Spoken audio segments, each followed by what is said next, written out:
Je vois que dans les médias, on comprend très mal société civile. Dès qu'on parle de société civile, on voit, excuse-moi du terme, les emmerdeurs du coin qui viennent, qui viennent un peu, les activistes. Voilà, les gens qui viennent un peu se crier et puis se barrer. En fait, la société civile, déjà pour les identifier, c'est l'ensemble des acteurs non étatiques et qui se détachent aussi du secteur privé. C'est les associations, ce sont les fondations, ce sont les ONG, ce sont les groupes communautaires, ce sont les GIE aussi.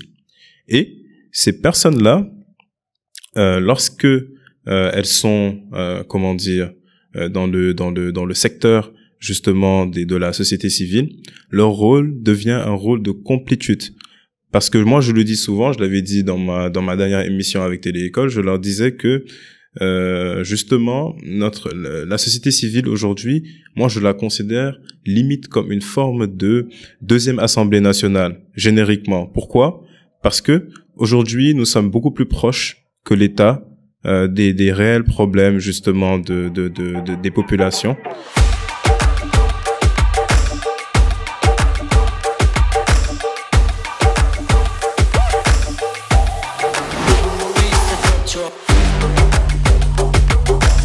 Salam Ziar, bonsoir à tous et à toutes, j'espère que vous allez bien, ici au boy Habib Sall, bienvenue pour un nouvel épisode du Cercle d'Influence Podcast, votre cercle qui s'inspire à inspirer avant d'expirer.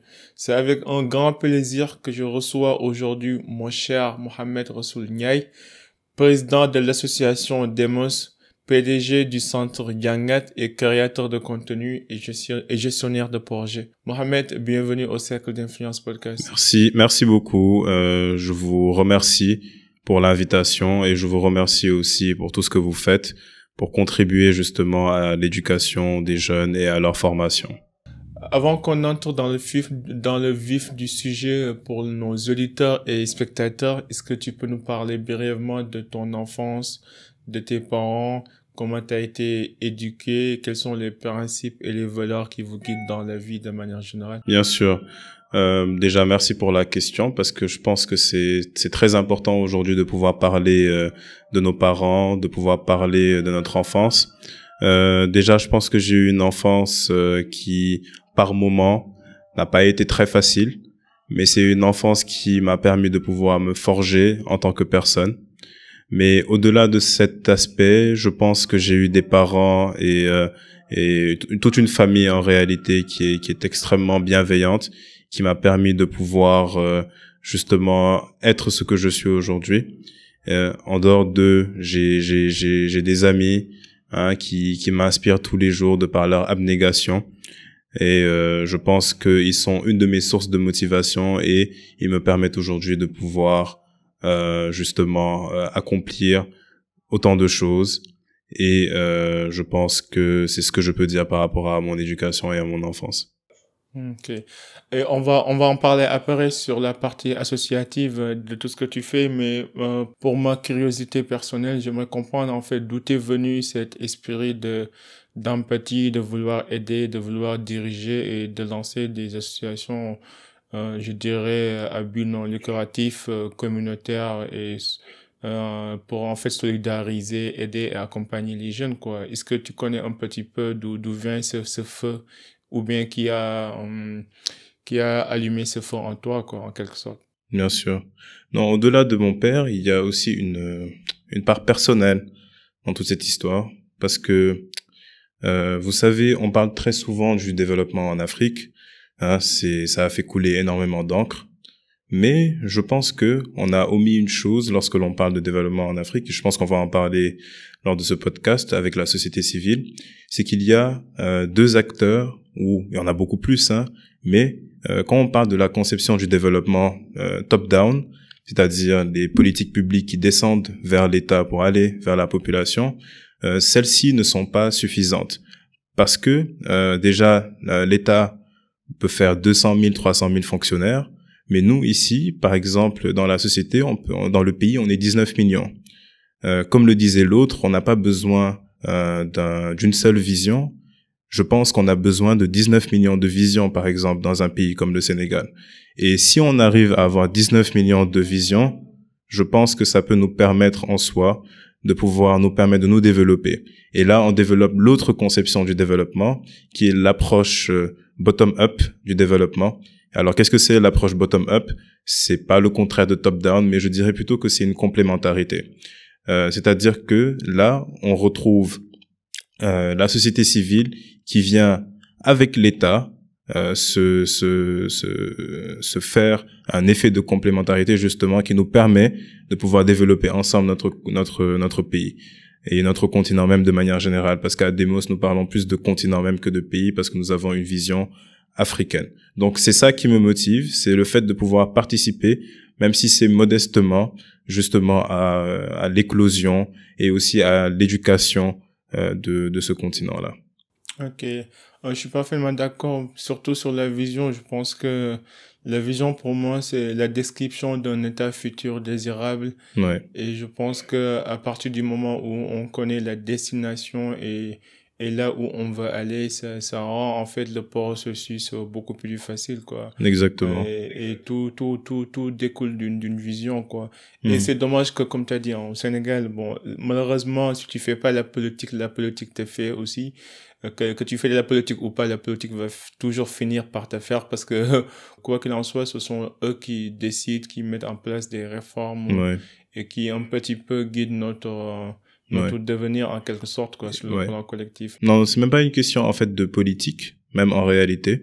Je dirais même que c'est plus une question en fait de citoyenneté. Euh, Écoute, il y a un trou dans ton quartier, ou bien il y a quelque part de sale dans ton quartier.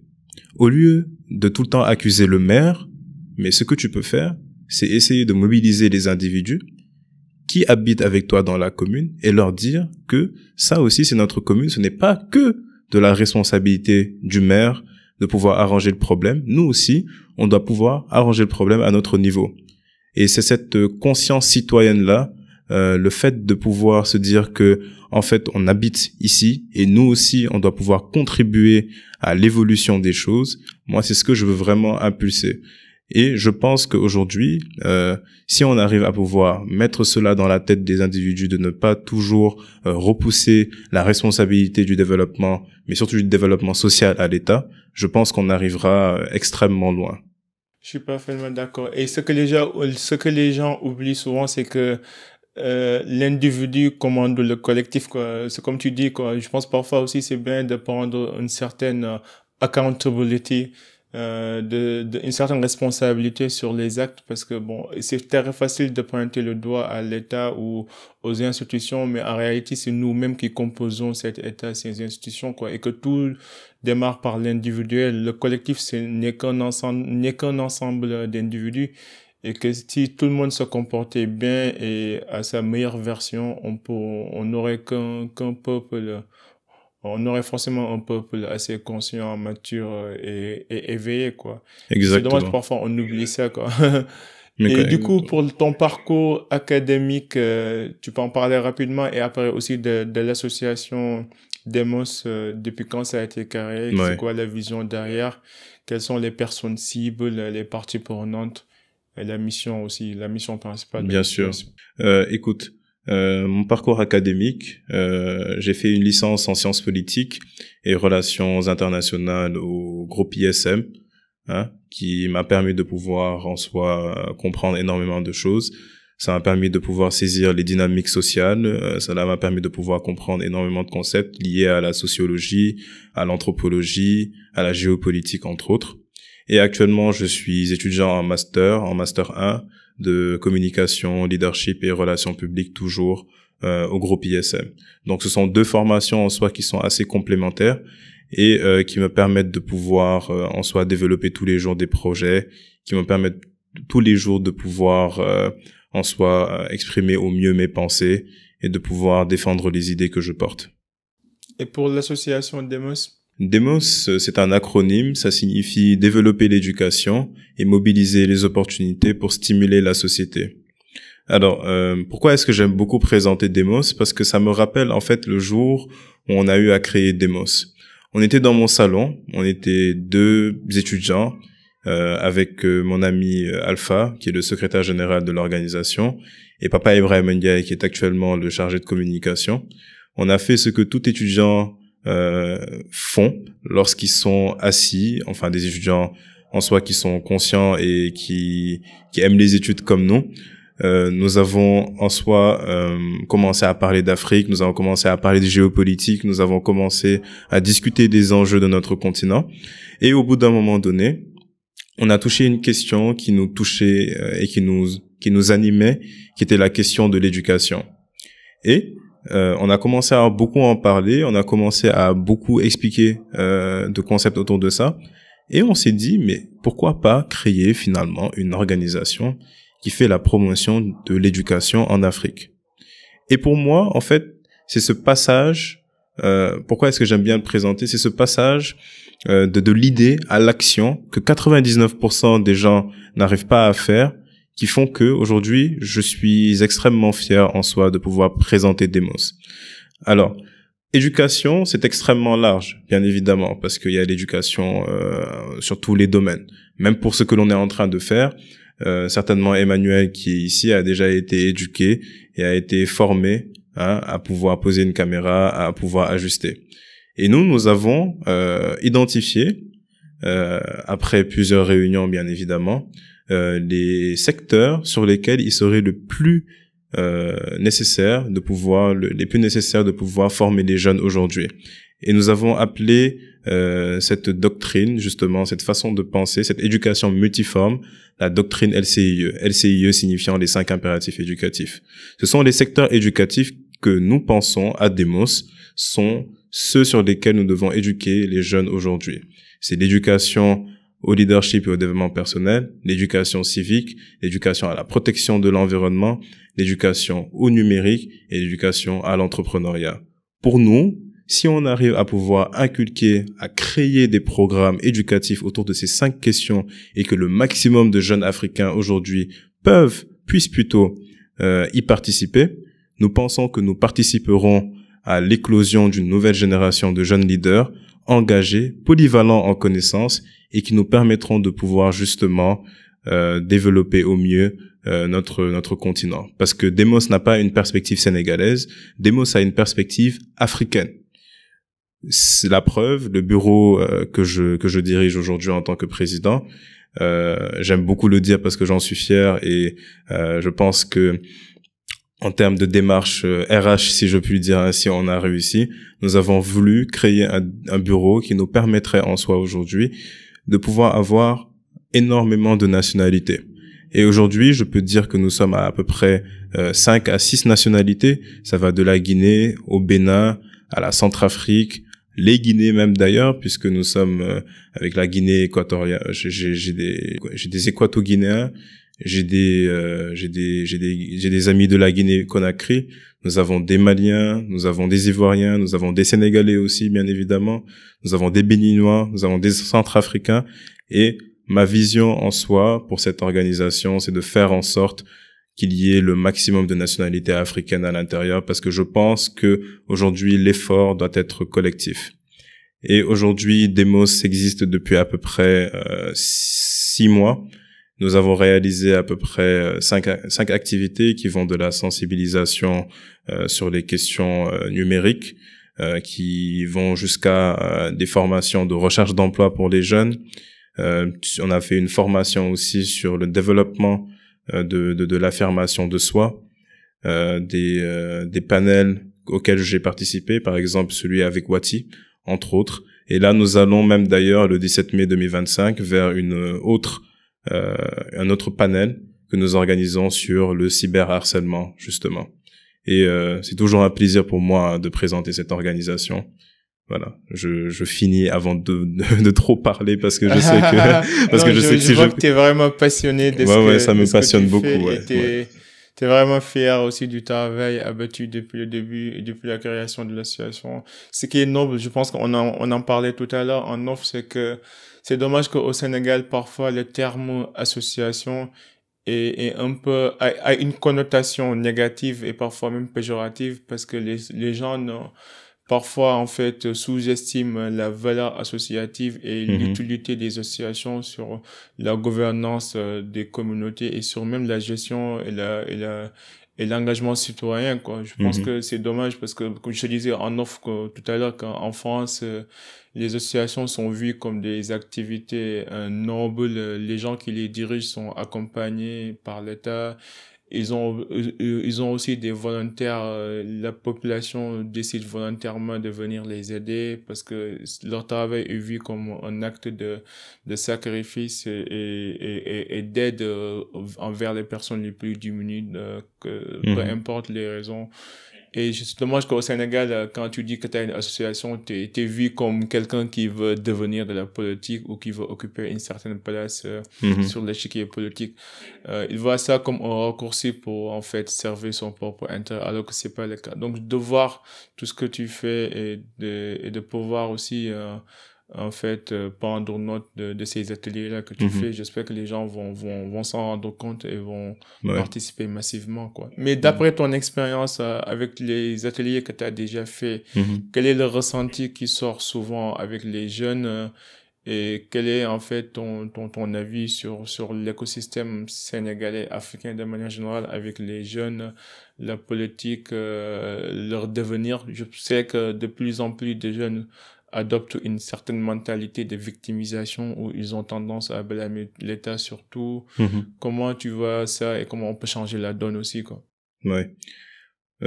Par rapport déjà au secteur associatif au Sénégal, tu sais, c'est pas nécessairement de la faute même parfois de la population. J'ai vu récemment que le consortium Jeunesse Sénégal, ils ont eu à sortir en soi en fait, comment on appelle ça? Ils ont eu à faire une formation pour les organisations de la société civile. Et je pense qu'aujourd'hui, ça doit se multiplier.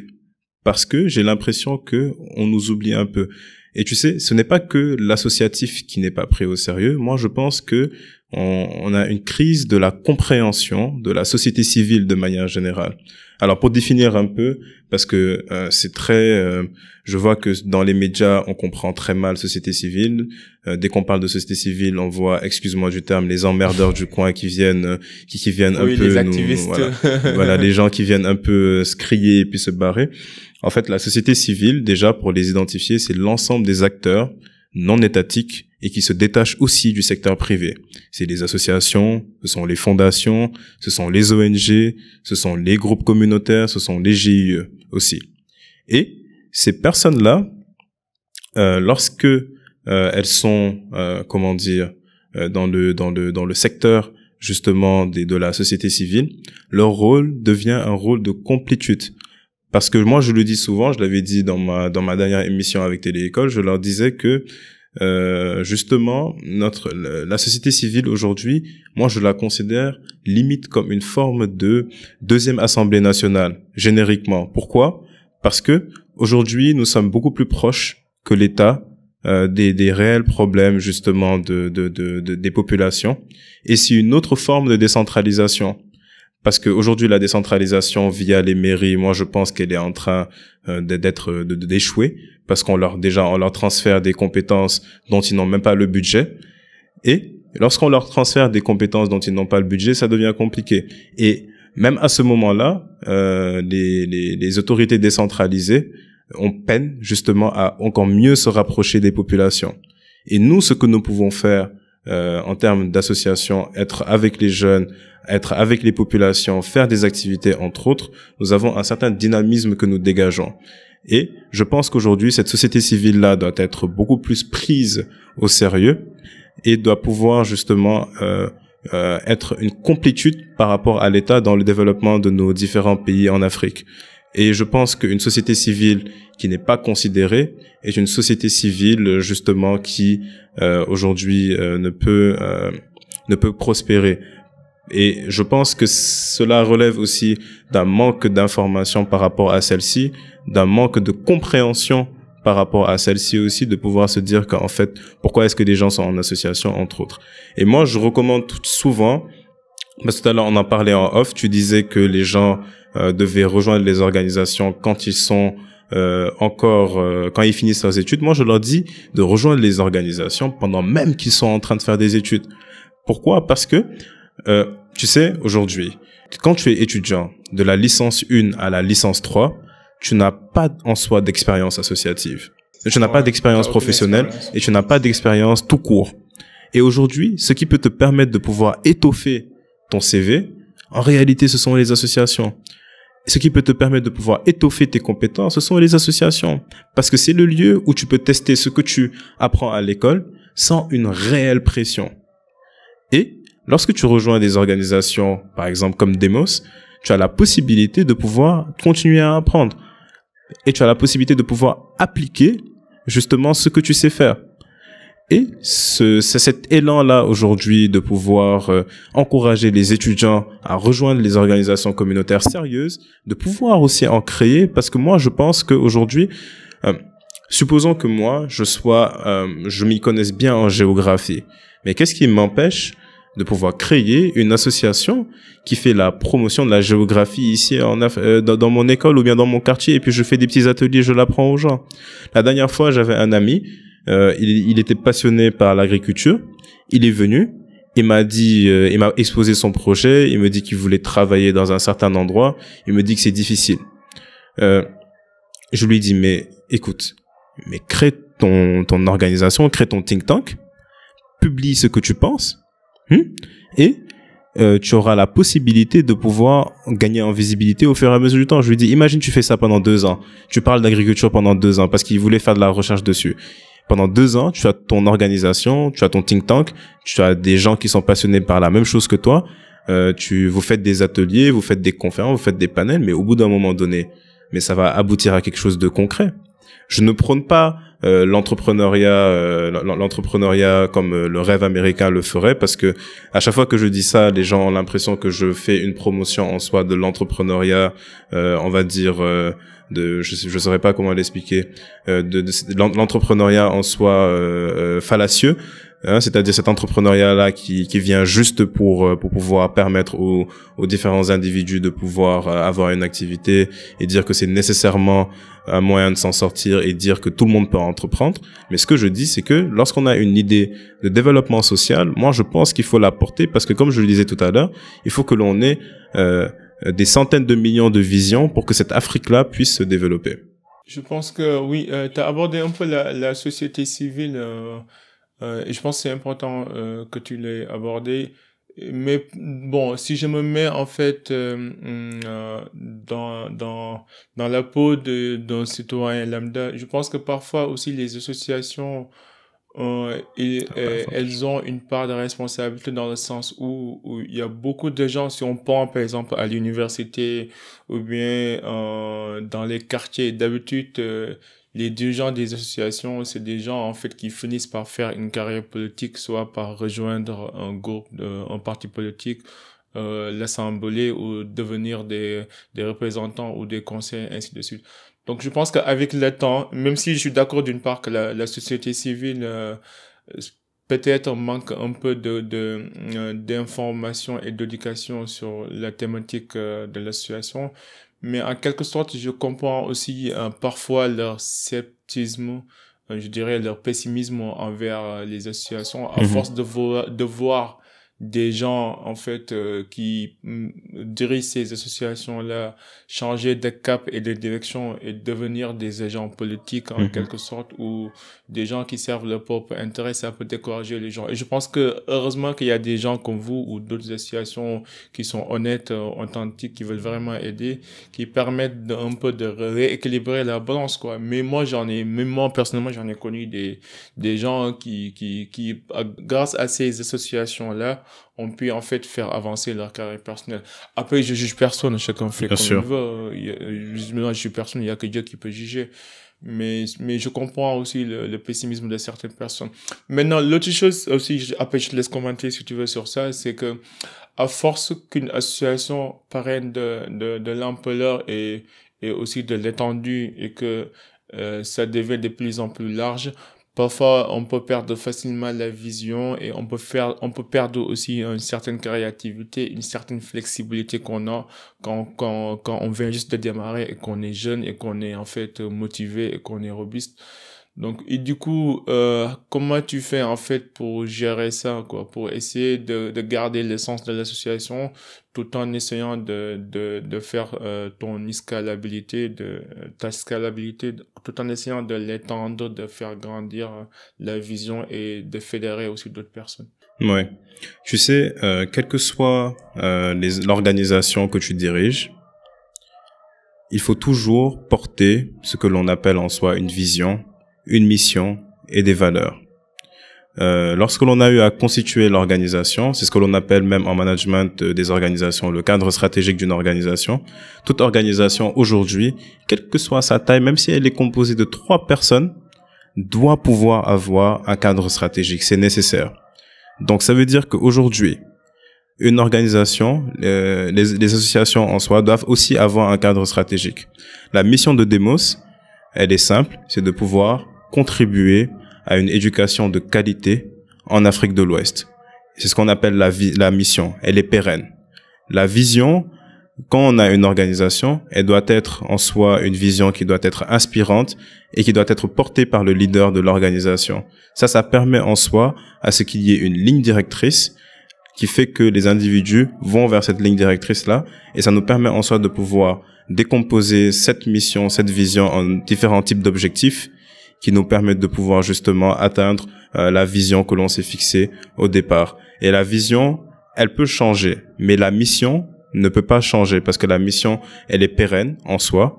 Hein, c'est ce que c'est en management, c'est ce qu'on apprend. Hein. Elle peut changer, mais lorsqu'elle change, presque tout change en même temps. Supposons que je dise que Demos aujourd'hui contribue à l'éducation des jeunes en Afrique et que demain je me lève et je dis bon, Demos maintenant fait dans la santé par exemple. Mais quand je fais ça, je change toute la ligne directrice de l'organisation. Donc quand on a une organisation, on fait une mission qui est pérenne et quand on fait une mission qui est pérenne, on y trouve une vision par rapport à cette mission-là, on trouve une vision qui peut nous permettre de pouvoir fédérer un groupe. Et je pense qu'aujourd'hui... Je pense que c'est plus facile de changer la vision que de changer la mission. Par exemple, si tu regardes même les clubs de football, la mission c'est de jouer du foot et de gagner des trophées. Mais quand ça fait mal, on change le coach parce que c'est le coach qui a la vision, quoi. Donc... Exactement. C'est plus facile mais tu as tout compris. C'est plus facile aujourd'hui de renvoyer un coach. C'est plus facile de renvoyer un coach. Que de changer de métier. Que de renvoyer... changer de mission, par exemple, tu peux bah voilà, tu peux pas changer toute la mission du club, mais c'est plus facile de renvoyer le manager parce que c'est lui qui porte la vision du groupe, hein. C'est pour ça que je dis qu'aujourd'hui, les organisations de la société civile aussi doivent développer des programmes de formation interne. Ils doivent, au lieu de tout le temps faire des formations pour l'externe, on doit développer des formations aussi pour l'interne parce que le renforcement de capacité est extrêmement important, quelle que soit l'organisation. Vous savez, c'est quoi en réalité le vrai souci? Moi, c'est tout ce que je suis en train de dire, les individus le savent. Mais il faut que l'on prenne plus au sérieux nos différentes associations. Parce que moi, des fois, on me voit travailler jusqu'à 1h du matin sur Demos, hein. On me demande si je gagne de l'argent. Actuellement, Demos n'a pas encore de subvention, mais je me débrouille quand même avec ce que j'ai. Hein, ça demande aussi du sacrifice, ça demande beaucoup de temps investi pour pouvoir arriver justement à là où on veut aller. Mais quand ils me voient travailler, faire des TDR, rédiger des documents, on me dit mais ça c'est pas trop professionnel ça pour une association, c'est pas trop compliqué. Alors que non. La dernière fois, je parlais à Doudouja. Doudouja, c'est le directeur de Gorée Institute.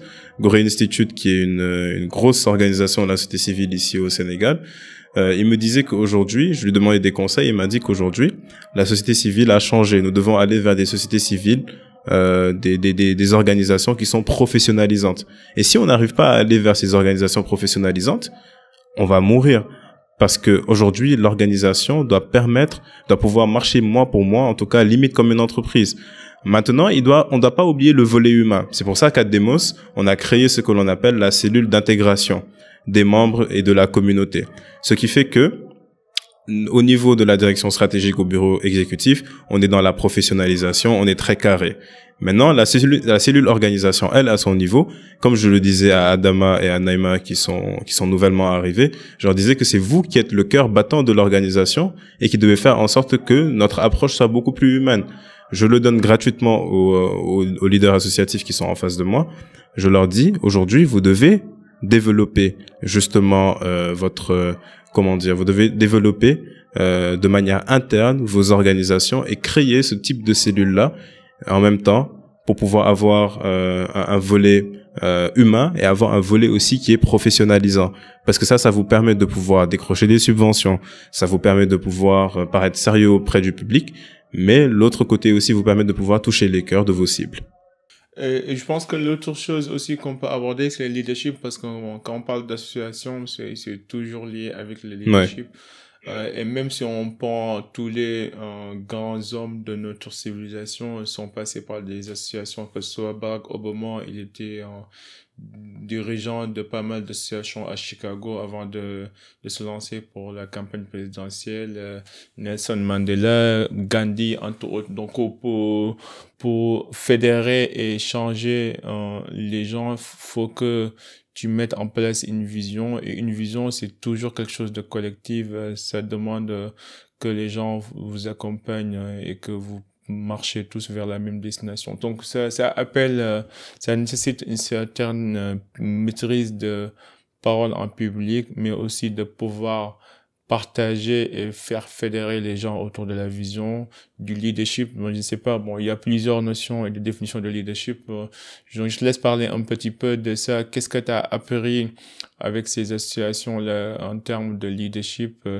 Est-ce qu'il y a une caractéristique indéniable et incontournable que tous les leaders ont et que tu as pu aussi constater avec ton association, et comment aussi les jeunes peuvent s'en inspirer pour développer leur leadership? Je pense que je connais pas mal, par exemple, d'informaticiens qui maîtrisent bien leur métier, mais qui savent pas forcément bien communiquer ou parler ou partager leurs idées, ce qui devient un frein en soi, même pour leur développement de carrière et même leur développement personnel, quoi.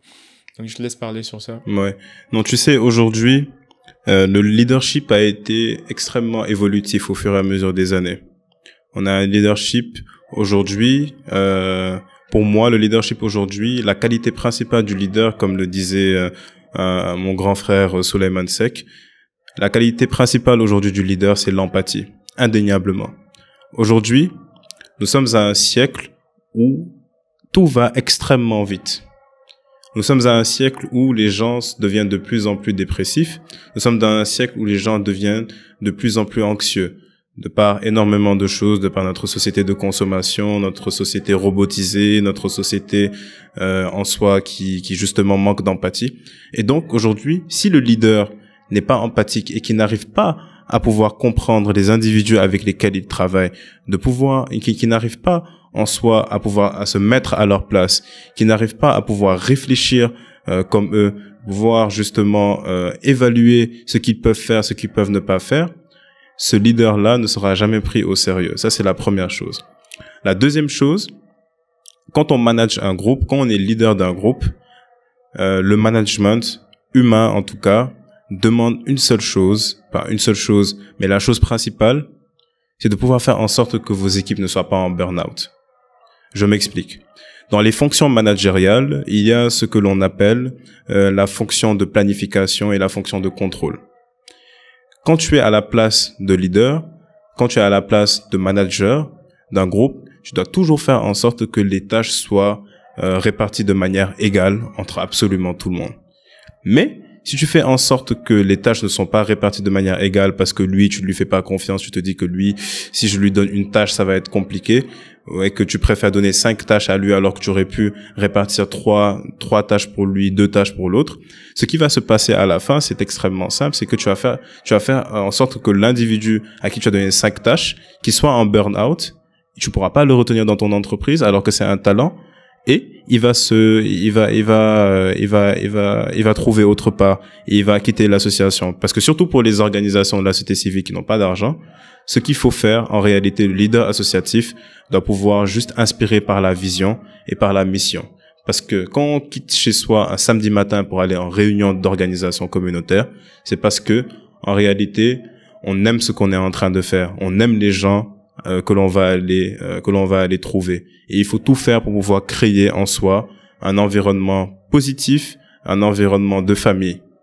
Et ça se matérialise aujourd'hui par l'institution de ce qu'on appelle des team building. Ça, c'est important de pouvoir le faire aujourd'hui pour les différentes organisations, la société civile, des associations, entre autres, pour pouvoir développer le relationnel entre eux. Voilà. Non, c'est super, je suis parfaitement d'accord. Et est-ce qu'il y a un échec particulier qui t'a marqué et qu'est-ce que tu as appris de cet échec de manière générale? Ouais. Tu sais, quand tu fais des conférences, des panels, hein, et que la plupart du temps ce ne sont pas des domaines dans lesquels tu es toi-même expert, hein, ce qui n'est pas facile, quand tu fais de l'activité en physique, c'est la mobilisation. Je me rappelle, dans l'une de nos activités, il y avait à peu près 60 ou 70 personnes inscrites sur le lien.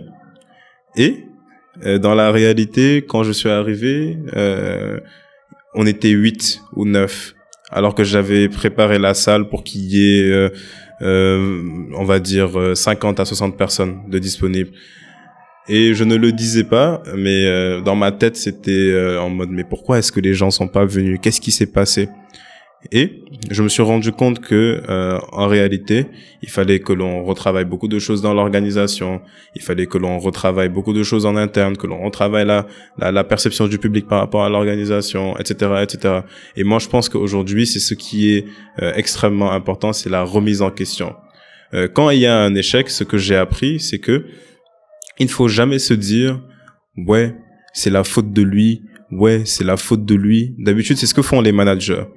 Quand ils sont à la tête d'une équipe et quand il y a un échec, ils se disent ouais, c'est la faute de lui, il faut que je réprimande lui. On fait réunion, il se fâche, il crie. C'est pas comme ça.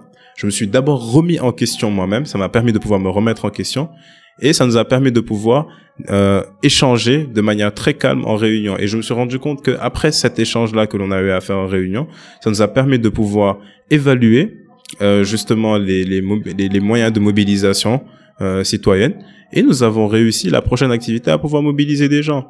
Je pense que cet échec m'a permis de pouvoir aujourd'hui réfléchir, à pouvoir revoir ma technique de mobilisation communautaire. Et je pense que aujourd'hui, tous les leaders doivent pouvoir avoir un sens justement de pouvoir, un sens de remise en question en tant que tel. Ok. Et je suis parfaitement d'accord. Et est-ce qu'il y a quelle est la plus grande leçon que la vie t'a apprise, quoi? Surtout que toi, t'es devant la scène avec les associations et tout. J'imagine que t'as dû en fait découvrir des choses de manière générale dans la vie en voyant aussi et en observant de près aussi la vie des autres, quoi. Ouais, bon, écoute, je me suis rendu compte dans ce milieu-là que les relations peuvent vite changer pour des questions, je dirais, de pouvoir et même d'ego. Il y a la question aussi les lois de la nature humaine, quoi, de Robert voilà, Greene. Exactement, les lois de la nature humaine. Si tu veux, après, peut-être, je sais pas si on aura le temps, on pourra parler de livres. J'aime beaucoup lire. Aujourd'hui, je pense que ce qui est dommage, c'est que dans ce milieu-là, les gens se tapent beaucoup, les gens se jettent beaucoup, se crêpent beaucoup le chignon pour un pouvoir souvent qui n'existe pas, hein, réellement, parce que moi je suis le président de l'organisation. Moi je leur dis si vous voulez que demain je ne sois plus le président de l'organisation, ce qui ne risque pas d'arriver parce que je sais que je travaille bien sur mon leadership avec les individus, je manage assez bien. Je leur dis que à ce moment-là vous me le dites. Et à ce moment-là, on va pouvoir se poser et on va pouvoir arranger la situation. Mais je pense que ce n'est pas un endroit où il faut se crêper le chignon. Ce n'est pas un endroit où il faut faire de la concurrence entre organisations de la société civile, parce que je pense qu'on n'est pas en concurrence, on est juste en complétude. Après, bon, de manière réaliste, pour certains, ils sont en concurrence parce que bon, c'est de l'innovation sociale. On se dit c'est qui fait les meilleurs projets. On se dit c'est qui arrive à pouvoir mieux impacter sa société. Après, dans ce sens-là, tant que les bénéficiaires de la société civile, justement, de la société que l'on sert, justement, se sentent bien, pour moi, il n'y a pas de souci. Mais le seul problème avec ça, c'est quand cela devient toxique. Et j'ai appris aussi dans ce milieu que, en réalité, c'est magnifique de servir les autres, tout simplement.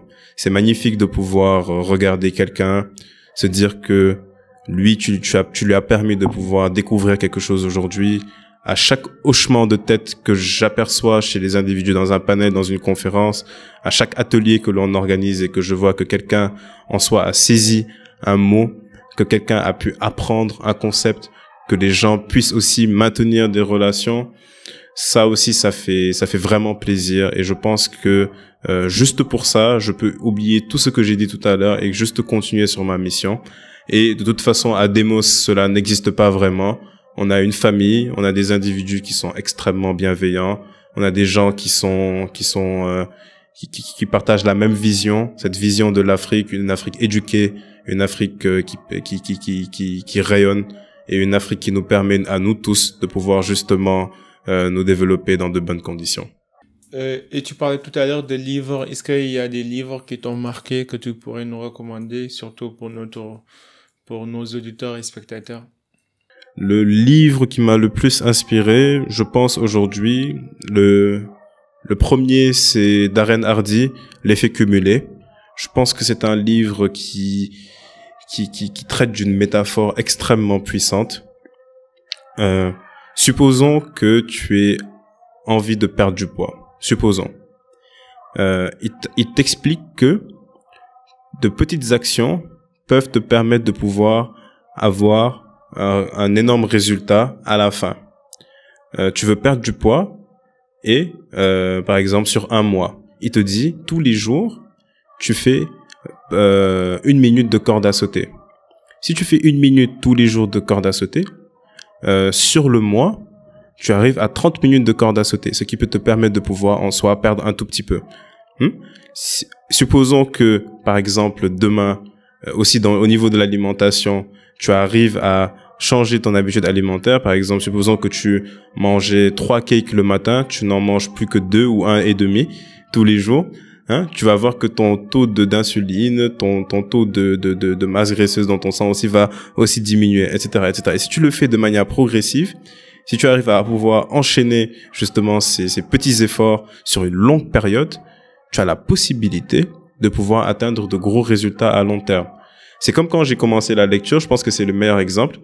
Moi, j'arrivais pas à trop lire quand j'étais plus jeune, en tout cas. Dans le sens où on me le forçait, ce livre-là des Fables de La Fontaine, mais j'arrivais pas trop à le lire. Donc, inconsciemment, à ce moment-là, j'ai fait de l'effet cumulé. J'ai commencé à lire une fable par jour, et au bout de quelques semaines, j'ai commencé à augmenter même mon livre de lecture avec 3 fables par jour, et je l'ai lu en entier, et ce qui m'a permis de pouvoir le relire 4 fois à la fin. Et aujourd'hui, j'applique toujours cette méthode, parce que moi, il faut savoir qu'à chaque fin du mois, j'investis, parce que je considère que c'est pas une dépense, c'est un investissement. J'investis à peu près 45 000 francs en livres par mois. Je vais à 80 et je dépense pour acheter des livres, et je me dis que je prends 3 pages par livre, 3 pages plutôt dans la semaine. Si j'arrive à faire, par exemple, 3 pages dans la semaine, sur la fin de la semaine, je suis à 21 pages. Si je prends un livre qui est plus accessible, je peux faire 20 pages par jour. Au bout de la fin de la semaine, je suis à 140 pages. Dans le livre moyen qui fait à peu près 150 à 175 pages, tu peux lire à peu près un livre en 1 semaine, un livre en 2 semaines, tu vois. Et c'est cet effet cumulé-là, moi, je pense, qui est extrêmement intéressant. Moi, je pense que c'est un livre à lire parce qu'il donne des exemples extraordinaires, même sur l'économie, sur comment est-ce qu'on économise notre argent, sur notre manière de travailler, sur notre productivité, même sur notre confiance en soi. En fait, c'est un concept qui est fourre-tout, et c'est un fourre-tout qui est extrêmement utile. Je pense que tout le monde devrait le lire. Moi, je pense que tout le monde devrait le lire.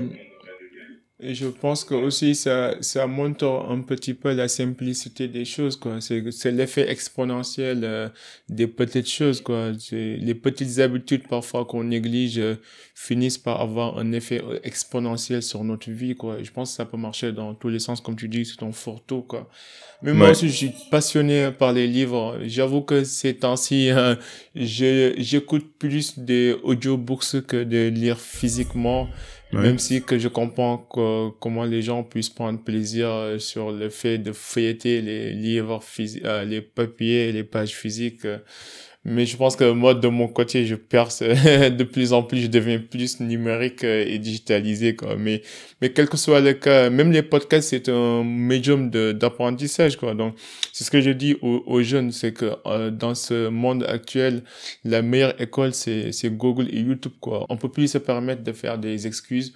On a tout ce qu'il faut pour apprendre une nouvelle compétence, pour en fait Ouais. aller chercher l'information, l'approfondir et puis en sortir avec une conclusion Ouais. Et valide et aujourd'hui, fiable qui pourrait avancer notre vie, quoi. ouais. Et aujourd'hui, l'autre école même, moi je dirais que c'est l'autre université à part Google et YouTube, c'est devenu l'IA, hein, c'est devenu ChatGPT Ouais, l'intelligence concrètement. Et il y artificielle a aussi, le chat l'IA GPT, aussi qui vient. Mais bon, peut-être qu'on pourra en parler dans un autre podcast parce que j'ai eu à écrire un écrit de 20 pages à peu près sur l'intelligence artificielle, la transformation des relations humaines et du monde du travail. Peut-être qu'on pourra en reparler une autre fois, il n'y a pas de souci. Mais pour revenir au livre, moi je recommande comme deuxième livre Plus malin que le diable, qui est un livre de Napoléon Hill. Tout le monde lit son livre Réfléchissez et Think devenez and riche. Go Rich, quoi. Ouais, Réfléchissez et devenez riche. Bon, tout Ouais. le monde le connaît celui-là parce qu'en fait, bon, c'est vrai que c'est un best-seller, hein, il faut pas se mentir. Hein, je pense que c'est l'un des meilleurs livres concernant l'entrepreneuriat qui existe. Mais Plus malin que le diable est beaucoup plus profond. Et je recommande à tout le monde de le lire parce que au niveau de la page 54, au niveau de la page 60 plutôt, il commence une discussion avec ce qu'il appelle le diable. Alors c'est quoi le diable concrètement pour lui? Le diable pour lui, c'est concrètement ce qui nous bloque à arriver à nos objectifs. Et il identifie énormément de choses. Il identifie l'école, le système scolaire, comment est-ce qu'il est constitué. Il identifie la société, comment est-ce qu'elle est constituée. Il identifie nos pensées limitantes, comment elles sont constituées. Et à un moment dans le livre, il dit une phrase qui me marque peut-être à vie. Il dit que l'enfer, ce n'est... Bon, moi je suis musulman, j'y crois, mais bon, moi je suis très métaphorique et j'aime beaucoup la métaphore qu'il a faite. Il faut qu'on soit d'abord clair là-dessus. Il dit que l'enfer, ce n'est pas cet endroit que l'on nous décrit où il y a énormément de flammes, entre autres. Pour lui, l'enfer, c'est le fait de pouvoir rencontrer dans un couloir à l'infini la personne que l'on aurait pu être si on n'avait pas peur. Et ça, Ouais. je pense que cette phrase, moi, elle me marque. Et je pense que c'est une phrase qui fait mal à entendre parce qu'elle est tellement réelle finalement. Je pense, hein, en tout cas, parce que aujourd'hui, il dit aussi que tout ce dont on a peur, tout ce qu'on veut plutôt, se trouve derrière nos peurs. Et quand on arrive à éliminer nos peurs, on arrive à atteindre nos différents objectifs. Et aujourd'hui, comment dire, j'ai envie de te dire que c'est un truc qui résonne dans ma tête. Et même en dehors là, je peux en citer plein d'autres, des punchlines comme ça dans le livre. Déjà, bon, j'ai omis de la page 0 à la page 60 parce que comment dire, il raconte sa vie, mais même sa vie, elle est exceptionnelle. Comment est-ce qu'il quitte les emplois? Comment est-ce qu'il revient? Comment est-ce qu'il devient riche ensuite avec son entreprise? C'est un truc de malade mental. Moi, je pense que c'est son meilleur livre. Il est juste un peu moins connu, mais je pense qu'il est meilleur que Réfléchissez et devenir riche. Ouais, C'est ma perception, ouais. Hmm. Non, moi, j'aime bien Napoleon Hill, hein, mais moi, je pense que j'ai aussi lu d'autres livres, autres que Think and Grow Rich. Et comme tu dis, et je suis parfaitement d'accord avec tout ce que tu as dit, hein, par rapport à nos peurs, par rapport à la perception qu'on a de nous-mêmes et aussi ce qu'on est et ce qu'on pourrait devenir, quoi. C'est dommage, mais je ne sais pas si c'est Tony Robbins qui disait ça, mais c'est qu'il y a beaucoup de personnes qui vont mourir sans jamais rencontrer leur vrai potentiel, quoi. Ce qui est dommage, mais je pense qu'avec les podcasts, avec les gens comme toi, avec tout ce qu'on fait, j'espère que les gens pourront attaquer leur peur et puis se retrouver à l'autre bout du tunnel, quoi. Et l'autre question que je me posais, c'est que est-ce que tu as une peur ou une insécurité que tu essayes actuellement de conquérir ou de combattre? Ouais. Moi, je pense que ma principale peur, je pense que c'est la peur de presque tout homme. C'est la peur de l'échec finalement. C'est la peur de se demander est-ce que ce que l'on fait, cela en vaut réellement la peine? Est-ce que ce que l'on est en train de faire va aboutir un jour? Est-ce que tout le temps que l'on est en train d'investir va aboutir, va nous permettre de pouvoir avoir ce que l'on a envie d'avoir, etc., etc. Est-ce qu'on pourra un jour mettre nos familles à l'abri? Et je pense que ce sont des peurs classiques. Je pense que ce sont des peurs qui nous arrivent à tous en tant qu'hommes, en tant que femmes même d'ailleurs. Et je pense que c'est cette pression sociale-là que je combats tous les jours et qui me permet peut-être de revenir sur le dernier livre qui s'appelle le Stoïcisme, de Sénèque. Stoïcisme de Sénèque. Je pense que c'est un excellent livre. Je pense que c'est peut-être un autre livre qui a changé ma vie parce que le stoïcisme en soi, il me permet de pouvoir dessiner dans ma vie un cercle avec un autre cercle à l'intérieur. Et dans cet autre cercle à l'intérieur, c'est ce que je peux contrôler dans ma vie. Et ce qu'il y a en dehors de ce cercle, c'est ce que je ne peux pas contrôler. Et finalement, cela me permet de pouvoir me concentrer sur ce que je peux contrôler. Et je pense que c'est la meilleure solution par rapport à ces peurs-là, de pouvoir se concentrer sur ce que l'on peut contrôler. Et en grosso modo, ce que l'on ne peut pas contrôler, c'est ce que pensent les autres, c'est ce que disent les autres, c'est ce que font les autres, c'est en soi comment est-ce que le climat politique est autour de nous, c'est en soi comment est-ce que les gens perçoivent notre travail, etc., etc. Mais ce que l'on peut contrôler, c'est ce que nous-mêmes nous faisons. Ce que l'on peut contrôler, c'est comment est-ce qu'on gère notre journée, comment est-ce que l'on gère notre temps, comment est-ce qu'on gère nos activités. Et je pense qu'aujourd'hui, le meilleur à faire, c'est de se concentrer sur ce que l'on peut contrôler pour pouvoir battre cette peur-là, justement, qui est celle de l'échec et celle, justement, de ne pas pouvoir atteindre les objectifs que l'on veut atteindre. Oui, je suis d'accord. Et dernière question, c'est quelle influence aimerais-tu laisser dans ce monde? Ça, c'est une énorme question. Étant passionné d'éducation et de formation, l'influence que j'aimerais laisser dans ce monde, nécessairement, c'est le fait de pouvoir dire que j'ai contribué de manière effective à la formation, à l'éducation de milliers, de centaines de milliers, de millions de personnes ici en Afrique. Et je pense que ce n'est pas une chose qui est impossible. Je vais me donner les moyens. Je ne pense pas qu'il y ait des choses même qui me soient impossibles, parce que je suis certain que j'ai les capacités pour le faire. Et c'est cette influence en réalité que je veux laisser dans notre monde. Et j'exhorte tout le monde à pouvoir chercher pourquoi est-ce qu'ils sont nés, le pourquoi. Est-ce qu'ils sont nés pour prendre des photos? Est-ce qu'ils sont nés pour faire des podcasts? Est-ce qu'ils sont nés pour apprendre des choses aux gens? Est-ce qu'ils sont nés pour gouverner le pays? Est-ce qu'ils sont nés pour faire des entreprises? Parce que je suis certain que l'on n'est pas né pour rien du tout. Et je suis certain non plus que on ne devrait pas en fait faire ce que j'appelle le mourir inutilement. Alors mourir inutilement, qu'est-ce que ça veut dire? Concrètement, de manière très simple, c'est le fait de pouvoir vivre sans rien impacter et tout simplement mourir sans que le monde ne se souvienne de vous. Ouais, je suis d'accord. Mourir inutilement et surtout arrêter de souffrir inutilement. Je pense qu'aussi il y a beaucoup de gens qui souffrent inutilement, quoi. Et je pense que parfois, si vous devez souffrir, de toute façon, on va tous souffrir, mais faisons en sorte que ça soit une souffrance utile qui va dans le sens de faire avancer, en fait, notre communauté, de prendre soin de notre famille et d'être utile pour l'humanisme et pour l'humanité de manière générale, quoi. Et je pense que Ouais. parfois aussi, comme tu disais, hein, les jeunes, parfois, bon, les gens, quand ils sont face à certains défis ou certains problèmes, et ils ont tendance à vouloir renoncer ou à vouloir laisser tomber. Mais j'ai une citation que j'aime bien qui dit que les seules personnes qui n'ont pas de problème, ce sont les personnes qui sont au cimetière, quoi.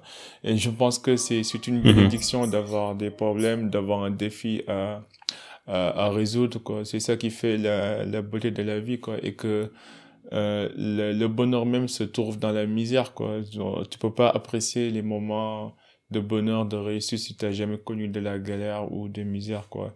Donc, en tout Ouais. cas, Mohamed, je pense qu'on a carrément dépassé le temps Ah qu'on ouais. avait défini de départ, mais parce que bon, on est tous les deux passionnés. Je trouve que aussi t'es passionné de tout ce que tu fais. T'es Mhm. aussi une personne bien éduquée, bien lue et tout. Et je te souhaite que le meilleur au monde pour l'association aussi. J'invite tout le monde à aller jeter un œil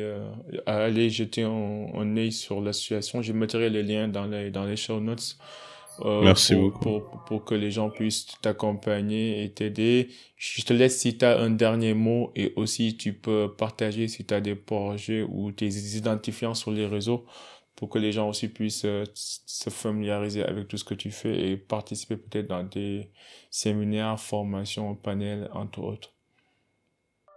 Ouais. Non, un dernier mot, ce que je dirais, c'est déjà merci beaucoup hein, à vous pour votre diligence, pour la qualité aussi du débat. Tu es très bon. Je pense que il y a beaucoup de journalistes qui devraient te donner de la place parce que Ah non, je suis parce nul, que moi. non, Je me débrouille. non, il y en a beaucoup, je te promets. Non, je te promets, il y en a beaucoup. Il y a beaucoup de journalistes qui devraient te donner de la place.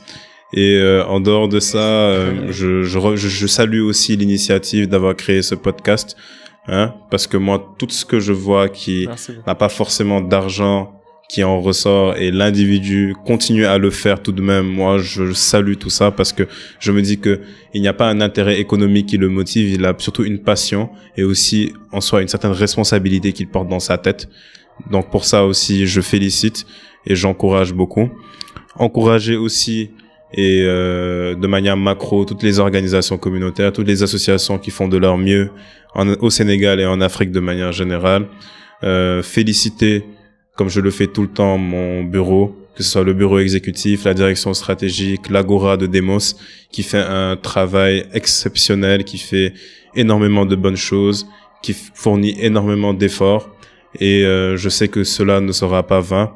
Vous pouvez nous suivre sur LinkedIn, l'association Demos. Vous pouvez nous suivre sur Instagram, Demos Association, sur Facebook, la même chose. Et à très bientôt pour d'autres moments d'impact social. Ouais. Comme vous savez, comme d'hab, moi aussi, tu me partages après les livres que tu as cités, tu me les partages, je les mettrai aussi dans les show notes. Tu m'as déjà partagé les liens, mais je pense pas que tu m'as partagé les liens Instagram, ça aussi, tu m'envoies ça. Et je Mhm. mettrai tous les liens dans les show notes et je vais guider les gens vers tes différentes pages sur les réseaux. Et oui, comme d'hab, hein, le cercle d'influence, nous, on est là pour inspirer avant d'expirer. On va tous mourir, donc essayons de faire du bien pendant que nous y sommes. Et je suis vraiment reconnaissant à Mohamed, hein. Franchement, j'ai beaucoup appris. Là, j'ai bien apprécié la qualité de l'échange. Comme d'hab, hein, même dans l'avenir, dans les prochains mois, s'il y a des trucs nouveaux que tu aimerais promouvoir ou partager avec nous, avec plaisir, quoi, Inch'Allah. C'était le Cercle d'Influence Podcast. Ici, on s'inspire, inspire avant d'expirer. À la prochaine. En attendant, soyez unique, soyez légendaire. Peace and love. We out. Bye.